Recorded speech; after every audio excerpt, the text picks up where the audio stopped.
اولاد کبھی بھی ماں باپ کے گھر میں نہیں رہتی سوائے تھوڑے سے عرصے کے. میں نے بہت واقعات دیکھے ہیں کہ باپ نے ساری زندگی کی جمع پونجی جمع کر کے گھر بنایا آخر عمر میں، اور بنانے کے بعد 2-4 سال میں مر گیا کہ میری اولاد رہے گی. ابا کے مرنے کے بعد ہی بچے سارے الگ الگ ہو گئے، کوئی بھی نہیں رہتا. پر کسی کو اشکال ہوگا کہ اچھا ہم اپنی اولاد کو بے یار و مددگار چھوڑ دیں اپنے مرنے کے بعد. نہیں آ رہی سمجھ میں بات؟ ہم اپنی اولاد کو بے یار و مددگار چھوڑ دیں، اس کے پاس کوئی پراپرٹی نہ ہو ہمارے مرنے کے بعد، وہ تو لوگوں سے بھیک مانگتی پھرے گی. یاد رکھو، پہلے اپنی فکر کرو، اس کے بعد اپنی اولاد کی. جس کے پاس بہت زیادہ پیسہ ہو وہ خود بھی بہت اچھا کھائے پیے اور کچھ پراپرٹی بھی بنا لے اپنی اولاد کے لیے. لیکن بہت زیادہ پیسہ نہیں ہے تو اپنا پیٹ کاٹ کے اپنی زندگی کو پریشان کر کے اولاد کا مستقبل بنانا، تو اس کا مطلب یہ ہوا کہ پھر آپ کی اولاد بھی اپنا پیٹ کاٹ کے اپنی اولاد کا مستقبل بنائے گی. تو اصل مستقبل بن کس کا رہا ہے یہ پتہ ہی نہیں چلتا. اب ایک دوسرے کا مستقبل بنانے کے لیے اپنے آپ کو عذاب میں ڈالا ہوا ہے. تو یہ تو قیامت کے قریب جب آخری انسان دنیا میں آئے گا نا، جس کے آگے بچے نہیں ہوں گے، اس کا بنے گا مستقبل. اور وہ بھی جب بنے گا جب اس کو یہ پتا ہوگا کہ میرے پاس قیامت آ جائے گی، میری اولاد نہیں ہوگی، پھر وہ اپنے لیے پیسے جمع کرے گا. بڑی گہری اور باریک بات ہے جس کی سمجھ میں آ جائے. پہلے کس کی فکر کرو؟ اپنی بنیادی ضرورتیں پوری کرو. بنیادی ضرورتیں بتا دوں کیا کیا ہیں. سب سے پہلے کیا ہے؟ مناسب خوراک. یہ انسان کی بنیادی ضرورت ہے. میں نے بعض لوگوں کو دیکھا ہے پیٹ کاٹ کے گھر بناتے ہیں. صبح ناشتے میں 2 سلائس کھا لیے، کیونکہ اگر دیسی گھی سے روٹی کھائیں گے، گھی کا خرچہ، پھر وہ قسطیں کیسی مکان کی اور گاڑی کی جو قسطیں ہیں وہ کہاں سے ادا ہوں گی. 30 کروڑ روپے لوگوں نے قرضہ لیا ہوا بینکوں سے. ایسے لوگوں کو میں جانتا ہوں اپنی اولاد کا مستقبل بنانے کے لیے. جس آدمی کے ذمے 30 کروڑ کا قرضہ ہو، اس کا مستقبل تو تباہ ہو گیا کہ نہیں ہو گیا؟ اس کو تو ہر وقت دماغ میں ٹینشن کہ اتنا قرضہ ہے میرے اوپر. تو آپ کے والد نے جو آپ کے مستقبل کا سوچا تھا، آپ کا مستقبل تو تباہ ہو گیا. کس کے مستقبل کے چکر میں؟ آپ کی اولاد کے مستقبل کے چکر میں. اور جب آپ کی اولاد جوان ہوگی، شادی کرے گی، تو وہ اپنی اولاد کے چکر میں 60 کروڑ کا قرضہ لے لے گی. نہیں آ رہی نا بات سمجھ میں؟ تو آ رہی ہے تو گردن تو ہلایا کریں. یہ وہ حماقتیں ہیں جو دنیا دار لوگ کر رہے ہیں اور ڈپریشن کے مریض بنے ہوئے ہیں. اللہ پہ توکل، اللہ پہ اعتماد مسلمان کی زندگی سے نکل گیا. جانتے ہی نہیں کہ توکل کیا ہوتا ہے، اللہ پہ اعتماد کیا ہوتا ہے. جب یہ بات دماغ میں اتر جائے گی کہ مجھے پالنے والا کون ہے؟ اللہ ہے. تو میری اولاد کو بھی کون پالے گا؟ اللہ. ٹینشن فری زندگی ہو جاتی ہے. تو جتنا مجھے اللہ نے مکلف بنایا میں اس کا پابند ہوں، اس سے زیادہ کی میں نے فکر کرنی نہیں ہے. اتنی فکریں مسلط کی ہوئی ہیں، ہائے یہ نہ ہو جائے، ہائے یوں نہ ہو جائے، ہائے بچہ سٹی اسکول میں نہیں پڑھا تو پتہ نہیں کیا ہو جائے گا. پیسے ہیں نہیں ادھر میرے پاس، لوگ بھیک مانگنے آتے ہیں. ایک صاحب آئے، میرے 4 بچے ہیں، اسکول کی فیسیں نہیں ادا ہو رہی، کوئی زکوٰۃ فطرانہ. میں نے کہا ادھر لوگوں کے پاس کھانے کے پیسے نہیں ہیں، میں ان کو زکوٰۃ دوں یا آپ کے سٹی اسکول کی فیسیں بھروں میں اس سے؟ ایک بندہ آیا میرے پاس، میں نے پی ایچ ڈی کرنا ہے مولوی صاحب، کوئی زکوٰۃ فطرانے کے پیسے ہوں گے؟ میں نے کہا کیوں کرنا ہے پی ایچ ڈی؟ کہہ رہے یار وہ کیا ہے، معاشرے کی ضرورت ہے.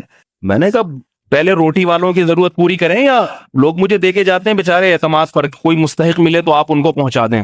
تو میں نے کہا جب جس نے مجھے رقم دی وہ پوچھے گا کہ کس کو دی آپ نے، میں کہوں وہ جو بندہ پی ایچ ڈی کر رہا تھا، تو وہ دینے والا کہے گا پی ایچ ڈی تو میں نے نہیں کیا ہوا، میری زکوٰۃ سے لوگوں کو پی ایچ ڈی کروا رہے ہو آپ. علاج کے پیسے نہیں ہیں، کھانے کو بعض لوگوں کے گھروں میں چولہے نہیں جل رہے، تو میرے پاس آئے بھیک مانگنے. گھر میں بڑی پریشانیاں ہیں اور مولوی صاحب بہت ٹینشن میں ہوں، بہت. ایکچولی میں بتا نہیں سکتا. اتنی اچھی انگلش بول رہا ہے تو وہ تو ویسے ہی پریشان نہیں ہونا چاہیے اس کو اس زمانے میں. انگلش لینگویج سینٹر ہی کھول کے تم پیسہ کما سکتے ہو، تم انگلش پڑھا کے پیسہ کما سکتے ہو. تو وہ انگلش اردو سب ملا جلا وہ بڑا پریشان ہے. میں بھی ترس آ گیا اس کے آنسو دیکھ کے. اور نہیں کیا، میں نے جب پریشانی کی تفصیل پوچھی، میں نے کہا مثلاً کیا پریشان؟ کہہ رہے بس خرچے ہی پورے نہیں ہو رہے. خرچے پورے نہیں ہو رہے. ظاہر ہے میں پریشان ہو گیا کہ یار بیچارے کے خرچے ہی پورے نہیں ہو رہے. یہ تو بہت بڑا مسئلہ ہے نا، خرچے پورے نہیں ہو رہے. شکر ہے میں نے رقم دینے سے پہلے پوچھ لیا احتیاطاً. میں نے کہا ناشتہ کیا تھا صبح آپ نے؟ ہاں.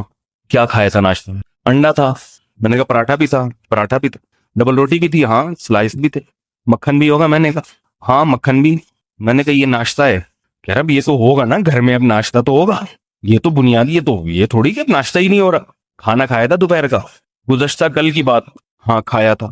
رات کو بھی کھایا تھا؟ فٹ پاتھ پہ سوئے تھے؟ کہہ رہے نہیں گھر میں سویا تھا. اب گھر کی جیسی باتیں کہہ رہے اپنا نہیں ہے، ذاتی گھر نہیں ہے، کرائے کا ہے. میں نے کہا اپنا ذاتی گھر ہو یا کرائے کا گھر ہو، سونے کی جو بنیادی ضرورت ہے، سونے کے لیے انسان کو کیا چاہیے؟ اوپر ایک چھت چاہیے. کیا خیال ہے بھائی؟ چار دیواری چاہیے تاکہ ایسا نہ ہو ہوا کے تھپیڑوں سے اڑ جائے کہیں.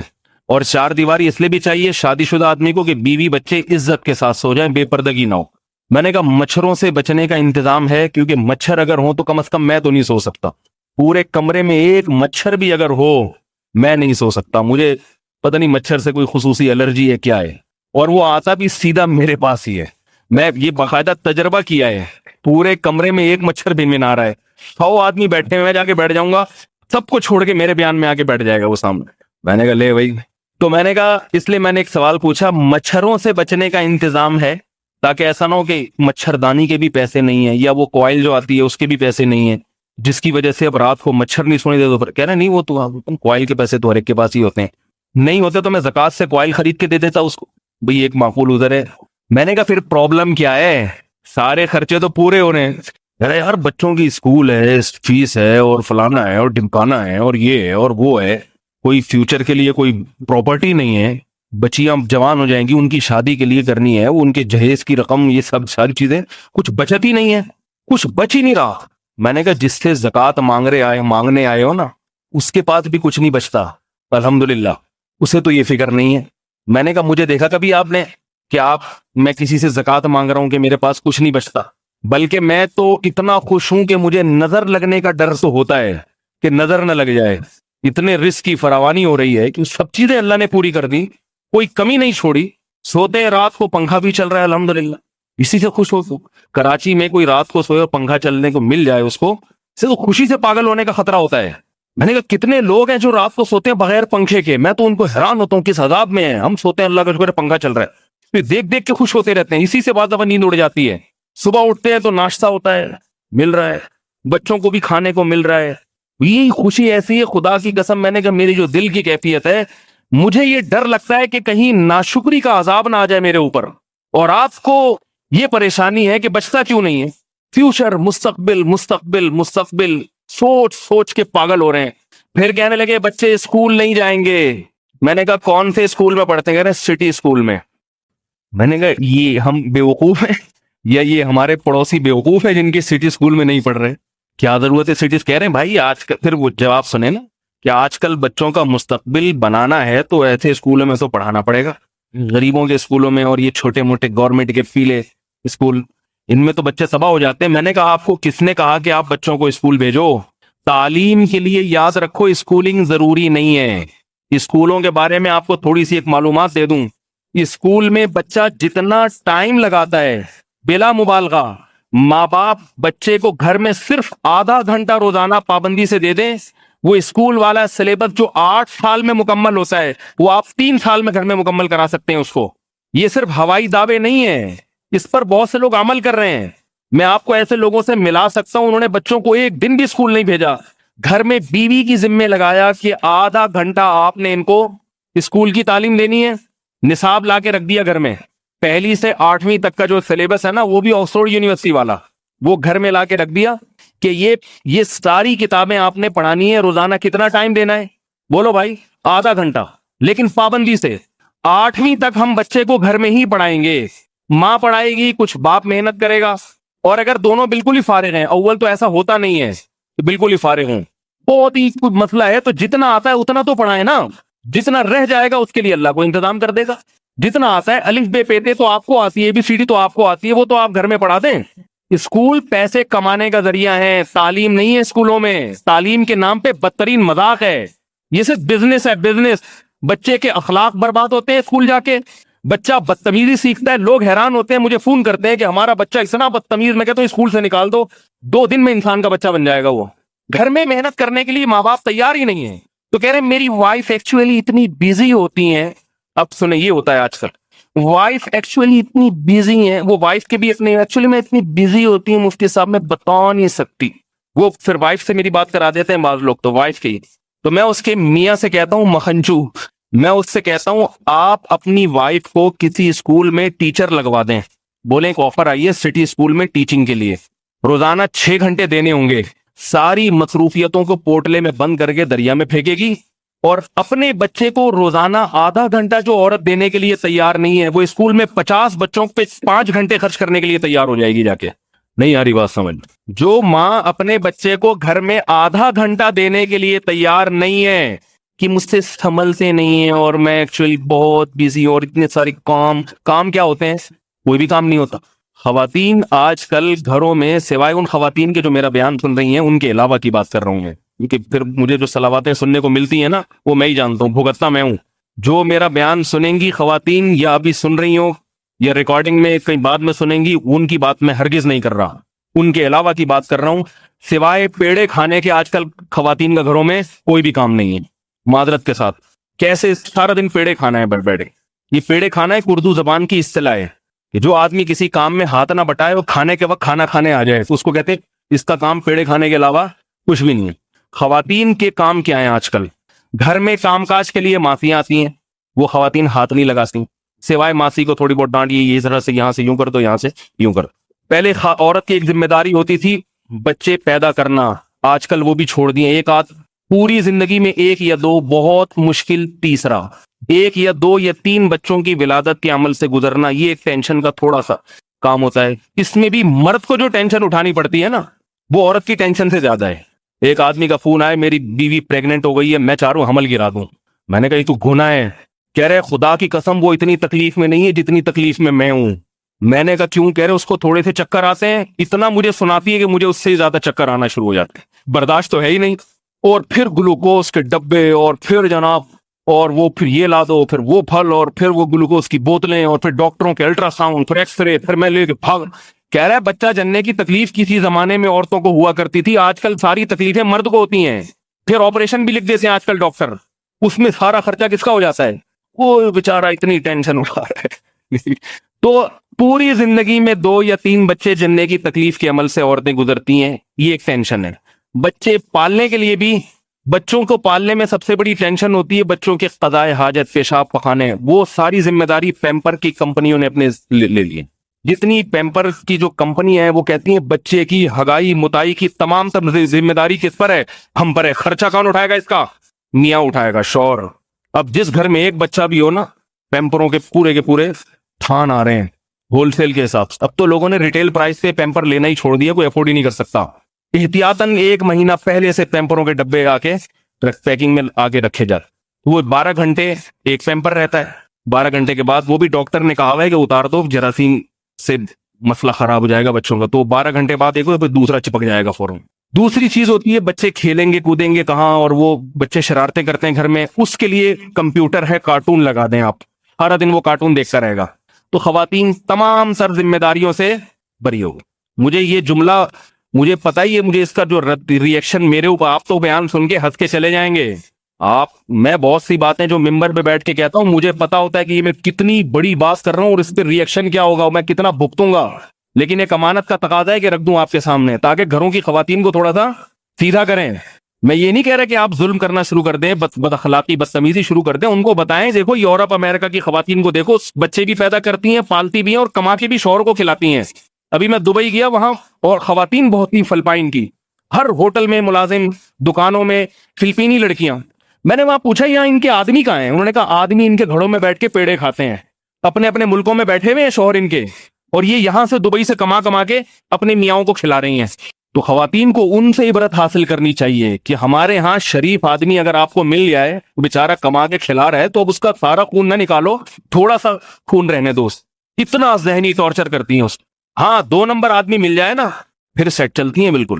تو کہاں سے بات کدھر چلی گئی، کیا کہہ رہا تھا میں یہ کہہ رہا تھا کہ گھر میں ماں اپنے بچے کو آدھا گھنٹہ پڑھانے کے لیے تیار نہیں ہے، اور اسکول میں 50 بچوں کو 5-6 گھنٹے پڑھانے کے لیے تیار ہے. تو اس کا مطلب ہے کہ خواتین اپنی ذمہ داری پوری کرنے کے لیے تیار نہیں ہیں. تو اپنے گھروں میں اپنی زوجات کو کہیے کہ بھائی جو آپ کو آتا ہے پہلے بچوں کو وہ تو پڑھا دو جتنا آتا ہے، اسی سے انشاءاللہ بہت کچھ ہو جائے گا. میں ایسے لوگوں کو جانتا ہوں کہ انہوں نے اپنے بچوں کو اسکول نہیں جانے دیا، گھر میں پڑھایا ہے، ذمہ داری پوری کی ہے. نتیجہ کیا نکلا؟ ہمارے رشتہ داروں میں ہے، وہ خود اسکول ٹیچر ہے نا، اس کو اسکولوں کے حالات معلوم ہے کہ کیا ہو رہا ہے اسکولوں میں، کس طرح بچوں کا وقت ضائع ہو رہا ہے. تو گھر قرآن پڑھانے کے لیے بھی کسی قاری کے پاس بچے کو نہیں بھیجا، کیونکہ جو مدرسے ہیں نا قاریوں کے پاس بچے جب پڑھتے ہیں، آپ دیکھیں کبھی جا کے، قاری صاحب ایک لائن دے دیں گے، بیٹا یہاں سے وہ 6 گھنٹے تک اسی کو دہراتا رہے گا بیٹھ کے، کیونکہ قاری صاحب کے پاس اتنا ٹائم نہیں ہوتا. ایک بچے کا سنا ہے، پھر دوسرے بچے کا، پھر تیسرے بچے کا، تو 10ویں بچے کی باری تو 4 گھنٹے کے بعد آئے گی. تو اگر آپ کو قرآن پڑھنا آتا ہے تو آپ اپنے بچوں کو گھر میں خود پڑھائیں قرآن. میں نے الحمدللہ اپنے والد سے قرآن پڑھا ہے، اور والد صاحب کی عمر جب زیادہ ہو گئی تو میرے بڑے بھائی نے پڑھایا مجھے. کسی مدرسے میں نے نہیں پڑھا قرآن، اور حفظ بھی میں نے گھر میں ہی کیا ہے. میرے بڑے بھائی صبح صبح روزانہ صرف آدھا گھنٹہ مجھے پڑھاتے تھے، آدھا گھنٹہ فجر کی نماز کے بعد لے کے سب بہن بھائیوں کو لے کے بیٹھ جاتے تھے کہ بھائی چلو پڑھو، یاد کرو، قرآن ختم ہو گیا اب صورتیں یاد، روزانہ صرف آدھا گھنٹہ. اس کا نتیجہ نکلا 2-3 سال میں قرآن کا ایک بہت بڑا حصہ گھر میں بیٹھے بیٹھے حفظ ہو گیا. جب میں نے حفظ مکمل کیا تو لوگ کہہ رہے تھے کہاں سے پڑھا آپ نے، آپ تو کبھی مدرسے جاتے ہوئے نظر نہیں آئے، آپ تو سارے دن ہمارے ساتھ کھیلتے کودتے رہتے ہو. میں کہا بھائی صبح روزانہ آدھا گھنٹہ پڑھتے تھے، اسی کی برکت ہے. تو اتنی برکت ہوتی ہے گھر کی تعلیم کی. تو انہوں نے اپنے بچوں کو پڑھایا گھر میں. 2 سال کے اندر میں نے ان کے بچوں کی حالت دیکھی کہ انگلش اخبار پڑھ رہے ہیں بیٹھ کے. میں سمجھا مذاق کر رہے ہیں. میں گیا نا جیسے بچے کارٹونوں کی طرح لگے ہو، پتا چلا وہ پوری عبارت پڑھتا ہے، اردو اخبار پڑھ رہے ہیں، انگلش اخبار پڑھ رہے ہیں. 2-3 سال کے اندر یہ صلاحیت پیدا ہو گئی. 8ویں تک پڑھانے کے بعد پھر 9ویں کلاس میں ایڈمیشن دلوایا، کیونکہ بورڈ کا امتحان دینے کے لیے پھر ایڈمیشن ضروری ہے. 8 سال کا خرچہ بھی بچا لیا، اور 8 سال کی تعلیم 3 سے 4 سال میں مکمل بھی کرا لی. اور بچوں کی استعداد بھی بہت زیادہ، اور بچے قرآن کی بھی کئی صورتیں حفظ ہو گئی ہیں گھر میں ہی، کیونکہ بچوں کو ماں نے گھر میں قرآن حفظ کروایا. حفظ کروانا کیا مشکل ہے بیٹا، یہاں سے یہاں تک بیٹھ کے یاد کرو. اور اگر آپ نے بالفرض اسکول بھیجنا ہی ہے، آپ سمجھتے ہیں نہیں بچے ہم سے گھر میں کنٹرول نہیں ہو رہے، بعض لوگوں کی مصروفیت اتنی زیادہ ہوتی ہے کہ وہ نہیں کنٹرول کر سکتے، تو پھر آپ کو جتنی اللہ نے اوقات دی ہے اس حساب سے آپ بچوں کو اسکول میں پڑھا لیں. اور اللہ سے امید رکھیں کہ میری جو بنیادی خرچے ہیں، بنیادی ذمہ داریاں ہیں، اس کو پورا کرنے کا وعدہ اللہ نے کیا ہے. اگر میرے بچوں کے لیے تعلیم اونچے اسکولوں کی ضروری ہوئی تو اللہ اس تعلیم کے پیسے مجھے دے گا، اگر ضروری نہیں ہوئی تو پھر اللہ مجھے پیسے نہیں دے گا. یہ میں ہوں جو سمجھ رہا ہوں کہ ضروری ہے، حقیقت میں ضروری نہیں ہے، یہ میرا غلط. اگر دیکھو بچہ جب پیدا ہوتا ہے، ماں کی چھاتیوں میں دودھ پیدا ہوتا ہے کہ نہیں ہوتا؟ یہ اس لیے پیدا ہوتا ہے کہ اس وقت بچے کو کس چیز کی ضرورت ہوتی ہے؟ ماں کے دودھ کی ضرورت ہوتی ہے، اور یہ دودھ انسان پیدا نہیں کر سکتا. تو یہ اللہ یہ کام کر دیتے ہیں. یہ اللہ بتا رہے ہیں کہ اس کی بنیادی ضرورتیں پوری کرنا میری ذمہ داری ہے. جو ضرورتیں تم پوری نہیں کر سکتے وہ ضرورتیں کون کرے گا پوری؟ بولو نا بھائی. وہ اللہ کہتا ہے وہ میں پوری کروں گا. تو جب اللہ پہ اعتماد ہو، توکل ہو، انسان ہنسی خوشی زندگی گزارتا ہے. بھائی جو پیسے ہیں وہ خرچ کرو، نہیں ہے صبر کرو. ایک مرتبہ ایک بہت بڑے تاجر تھے، میری ان سے سلام دعا تھی. ان کی تجارت بھی ملکوں میں پھیلی ہوئی تھی. میرا ان کے ساتھ سفر ہوا، بلکہ ان کا میرے ساتھ سفر ہوا. میں تاجروں کے ساتھ سفر نہیں کرتا، بعض دفعہ وہ میرے ساتھ کر لیتے ہیں.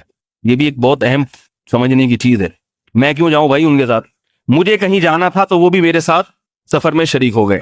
تجارت ان کی دنیا بھر میں پھیلی ہوئی، ٹھیک ٹھاک مالدار آدمی. میں نے ان سے پوچھا، میں نے کہا آپ کی تعلیم کتنی ہے؟ کہنے لگے اگر تعلیم ہوتی تو اتنا بڑا تاجر تھوڑی ہوتا میں. نہیں یاری بات.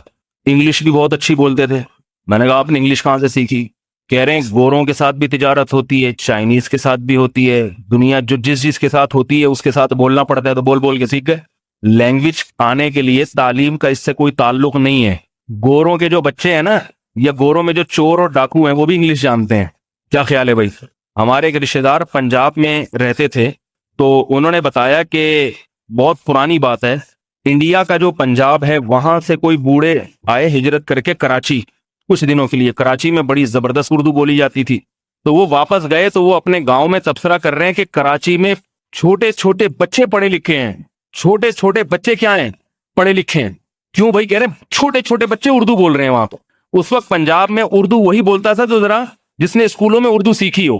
تو جب وہ کراچی آئے نا، بولے یہاں تو بچہ بچہ اردو بول رہا ہے. تو بڑے حیران ہوئے کہ یہاں تو چھوٹے چھوٹے بچے کیا ہیں، اتنے تعلیم یافتہ. وہ بھائی وہ ان کی مادری زبان ہے، وہ تو اس لیے اردو بول رہے ہیں. جیسے ایک آدمی امریکہ گیا نا، کہہ رہا یار یہاں کا تو بچہ بچہ انگلش بولتا ہے، ہمارے یہاں تو ڈاکٹر انجینئر بننے کے بعد بھی انگلش نہیں بولتے. تو لینگویج جو ہے نا وہ تو سیکھنے کی چیز ہے نا، اس کا تعلیم سے. آپ گوروں میں رہو گے تو آ جائے گی، نہیں رہو گے جتنی مرضی کتابیں پڑھتے رہو پھر بھی ایسے بولو گے کہ لوگ ہنسیں گے آپ کی زبان پر. یہ تو ماحول میں رہ کر خود بخود آتی ہے. میں نے کہا انگلش کہاں سے؟ کہہ رہے ہیں اب تجارت ہوتی ہے تو انگلش بھی ہے، چائنیز زبان بھی آتی ہے. ایک دن بھی اسکول نہیں گئے تھے، ایک دن بھی. اور کہہ رہے میری ترقی کی وجہ ہی تعلیم کا نہ ہونا ہے, کیونکہ میں ذرا بھی تعلیم میں دلچسپی نہیں تھی تو مجھے یہ ڈر تھا میں سب سے پیچھے رہ جاؤں گا. تو میں نے کیا کیا, پھر چیزیں خرید کے بیچنا شروع کر دیا, اور ہوتے ہوتے کتنا بڑا تاجر. ایک اور تاجر ہے, کراچی میں رہتا ہے, روز کی اس کی انکم ہے تقریباً 75,000 روپے روز کی. اور کام اس نے جو شروع کیا تھا نا, کچرا اٹھانے والا, نہیں یاری بات, بزنس کا آغاز کیسے ہوا ہے, کچرا چننے سے. کچرے میں 2-3 چیزیں اٹھائیں, کوئی پلاسٹک کا ڈبہ مل گیا, کوئی سوئی مل گئی, کوئی لوہا مل گیا, لوہے والے کو بیچ دیا, 2-4 روپے گٹکے کے نکل آئے اس سے. ابھی روٹی کے پیسے جمع نہیں ہوئے, وہ تھے بھی پٹھان تو نسوار کے پیسے نکل آئے. ایسے ہوتے ہوتے پھر ان کو تجربہ ہوا کہ لوہے کی مارکیٹ کون سی ہے, اسٹیل کی مارکیٹ کون سی ہے, تانبے کی مارکیٹ بولو نا بھائی کون سی ہے. اسٹیل اور تانبے میں فرق کیا ہوتا ہے؟ آپ جو چیزیں لیبارٹری میں ٹیسٹ کرواتے ہیں نا, وہ ہاتھ لگا کے بتا دیتا ہے کہ یہ خالص سونا ہے یا نہیں, اور اس میں سونا کتنا ہے, کھوٹ کتنی ہے, ایسے ہاتھ لگا کے بتاتا ہے وہ. یہاں سے کاروبار شروع ہوا ہے ریڈی پہ محنت کے ساتھ. نتیجہ یہ نکلا کہ اتنا بڑا اسکریپ کا بزنس کہ اب ملکوں سے امپورٹ ایکسپورٹ ہو رہا ہے مال ان کا. نہیں آ رہی میرا خالے پر. تو اس سے کیا پتا چلتا ہے کہ دولت کا تعلق کس سے ہے؟ تقدیر سے ہے. جس کی قسمت میں اللہ نے لکھی ہو مل جائے گی, نہیں لکھی ہو ڈگریاں بغل میں دبا کے گھومتے رہو آپ پہ ساری زندگی. ایسے لوگ بھی ہیں, اتنی تعلیم ہے کھانے کو روٹی نہیں ہے. میں اکثر ایک واقعہ بیان کرتا ہوں. ایک دفعہ میں نے اسٹیشن پہ ایک بندہ دیکھا, اتنے بڑے بڑے بال اور پھٹے پرانے کپڑے, اور ایپلیکیشن لکھ رہا ہے. ایپلیکیشن لکھتا ہے, بوری میں ڈال دیتا ہے, انگلش میں ایپلیکیشن بوری میں ڈال دیتا, بوریاں بھری ہوئی ہیں اس کے پاس. پاگل بیٹھا ہوا ہے بالکل. میں نے لوگوں سے پوچھا یہ پاگل ہے تو اتنی اچھی انگلش اس کی اور ایسی خوبصورت رائٹنگ, اور یہ کر کیا رہا ہے؟ اس کا کہنا ہے یہ سارا دن یہی کام کرتا رہتا ہے. تحقیق سے پتا چلا کہ یہ بہت زیادہ اس نے تعلیم حاصل کی ہے, مگر جاب کے لیے ایپلیکیشن لکھتا تھا, کہیں سے بھی اس کی ایپلیکیشن قبول نہیں ہوتی تھی, کہیں بھی جاب نہیں ملی. تو اس سے یہ دماغی توازن کھو بیٹھا ہے غم سے کہ میں نے ساری زندگی لگا دی اور اب میں بے روزگار گھوم رہا ہوں. اب اس کا دماغی توازن اتنا خراب ہوا, ایسا پاگل ہوا کہ سارا دن بیٹھ کے یہ درخواستیں لکھتا رہتا ہے بیٹھ کے. جب بوریاں بھر جاتی ہیں ہم اٹھا کے کچرے میں پھینک دیتے ہیں, پھر نئی بوریاں لے کر آتا ہے اور درخواستیں لکھ کے ڈالتا رہتا ہے. اس سے کیا پتا چلتا ہے کہ جو کچھ ہوتا ہے کس سے ہوتا ہے میرے بھائی؟ اللہ سے ہوتا ہے. یبسط الرزق لمن یشاء, جس کے لیے چاہتا ہے رزق کے دروازے کھول دیتا ہے, ویقبض, اور جس کے لیے چاہتا ہے رزق کے دروازے بند کر دیتا ہے. اس کا یہ مطلب نہیں ہے کہ آپ تعلیم حاصل نہ کریں, یہ ہرگز مطلب نہیں ہے. مسلمان کو تعلیم کے تمام شعبوں میں دوسروں سے آگے بڑھنا ہے, مگر اپنی اوقات دیکھتے ہوئے. آپ کو اللہ نے جتنے وسائل دیے اس حساب سے آپ آگے بڑھیں, جتنے وسائل اللہ نے دیے اس حساب سے آپ آگے بڑھیں. نہیں ہے وسائل, بولے اسی میں خیر ہے. صحابہ کے پاس کون سے وسائل تھے بھائی؟ کچھ بھی نہیں آتا تھا ان کو. پوری دنیا پہ اللہ نے ان سے حکومت کروائی ہے, پوری دنیا سے لوگ ان سے علوم سیکھنے آتے تھے. پھر تو میں یہ عرض کر رہا تھا کہ آپ اپنے بچوں کے مستقبل کے لیے پریشان ہوتے ہیں اور اپنے آپ کو مصیبت میں ڈال دیتے ہیں, اور آپ کے بچے پھر اپنے بچوں کے لیے پریشان ہوں گے اور اپنے آپ کو مصیبت میں ڈال دیں گے. تو مصیبت سے نکلے گا کون بھائی پھر؟ تو اس لیے گھر بنائیں, لیکن پہلے یہ سوچیں کہ پیٹ کاٹ کاٹ کے نہیں بنانا, پہلے اپنی بنیادی ضرورتیں پوری کرنی ہے. تو بنیادی ضرورتوں کی بات میں کر رہا تھا کہ آپ کے پاس ایک ایسا مکان ہو, چاہے ذاتی ہو چاہے کرائے کا ہو, جس میں گرمی سے بچنے کا انتظام ہو, مچھر سے بچنے کا انتظام ہو, اور محلے کی لوکیشن ایسی ہو کہ چور اچکوں کا علاقہ نہ ہو. محلے کا بڑا فرق پڑتا ہے نا بھائی. ایسی جگہ پہ آپ کو گھر ملا ہوا ہے کہ سارے کیا ہیں وہاں پہ, جتنے بھی ہیں بھاگ کے ادھر ہی آتے ہیں سارے. سمجھ رہے بات کو؟ یا یہ کہ بہت ہی غیر شائستہ قسم کے لوگ رہتے ہیں. غیر شائستہ لوگ کیسے ہوتے ہیں اس پہ ایک واقعہ ہے, لیکن وہ بھی پتہ نہیں آپ لوگ افورڈ کر سکیں یا نہیں کر سکیں, اس لیے میں نہیں سنا رہا. اس غیر شائستہ لوگ کس قسم کے ہوتے ہیں؟ گھٹیا خاندانوں کے لوگ, میں تہذیب سے آ رہی. تو علاقہ ایسا ہونا چاہیے رہائش کے لیے جو ذرا شریف شرفا کا علاقہ. تعلیم ضروری نہیں ہے, شریف شرفا ہونا زیادہ ضروری. تعلیم ہے سارے شرابی کبابی ہیں, ایسی تعلیم کا کوئی فائدہ نہیں ہے. یورپ میں بعض علاقے ایسے ہیں تعلیم بہت ہے مگر یہاں بھی شرابی رہتا ہے, یہاں بھی ڈرگس کا بزنس کرتا ہے ایک آدمی. تو آپ کیا کرو گے رہ کے بھائی وہاں؟ شرافت, غربت اور امیری کی بات نہیں کر رہا, شریف لوگ رہتے ہوں, اس کا بہت فرق پڑتا ہے. ایسی جگہ آپ کو گھر مل جائے تو آپ کی گھر کی ضرورت پوری ہو گئی. سمجھ رہے ہو کہ نہیں سمجھ رہے بھائی؟ چاہے کرائے کا ہو چاہے ذاتی, کیونکہ ذاتی گھر کو بھی کرایہ ہی کا سمجھا کریں. جس کے پاس ذاتی گھر ہے اس پہ ہرگز فخر نہ کریں. یہ یقین کر لیں اس سے بھی چھن جائے گا اور مجھ سے بھی چھن جائے گا, تو ایک ہی جیسے ہیں دونوں. تو ایسی جگہ ہو جہاں دھوپ گرمی سے بچنے کا انتظام, سمجھ رہے ہیں, یہ بنیادی. پھر گھر میں 3 درجات علماء نے بیان کیے ہیں. ایک ہے ضرورت, ایک ہے آسائش, اور اس سے اوپر کا درجہ ہے آرائش. ضرورت تو آپ کی جھونپڑی میں بھی پوری ہو جائے گی, بارش سے بچا لے گی, دھوپ سے بچا لے گی, مگر مشکل سے ہوگی.